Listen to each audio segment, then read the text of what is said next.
Today we've got Ron Deal with us. Ron is the director of Blended Family Ministries with Family Life. He's also president of SmartStepFamilies.com. Ron, thank you so much for spending time with us today.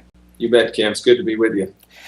Let's start out and just tell me a little bit about the ministry. And I know you've had some changes with Family Life, becoming a part of that recently, and kind of where you are with that.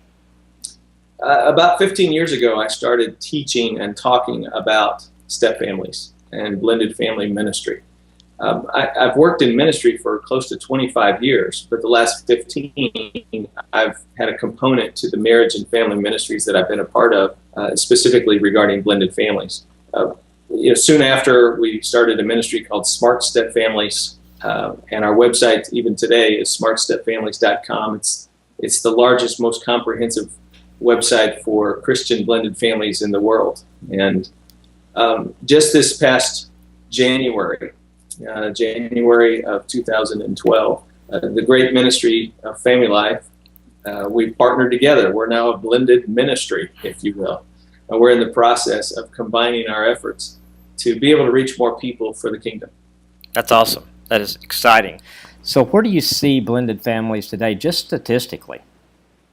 You know, it's really interesting. From an individual point of view, 100 million people in the United States have a step relationship. 100 million. Wow. Either a step parent, a step child, a step sibling, they can reach out and touch it.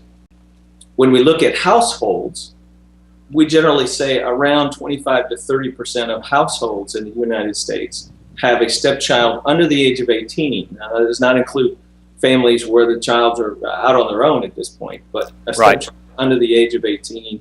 Another perspective is this: 1/3 of all weddings today gives birth to a blended family situation. That's an estimate based on a number of statistics that we pulled together, but approximately 1/3 of all weddings give birth to blended families. I tell people in ministry all the time, if you're doing a seminar for couples, a marriage enrichment seminar, you need to assume at least 30% of your audience is a blended family couple.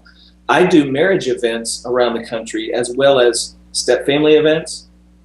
And when I do marriage events, we use an online assessment that tells me exactly the percentages of my audience. And frequently, some parts of the country, 40 to 50% of my audience is in a blended family marriage situation. So very common, very close to where people live today. If it's not your life, you've got a brother, sister, friend who it is a part of their life.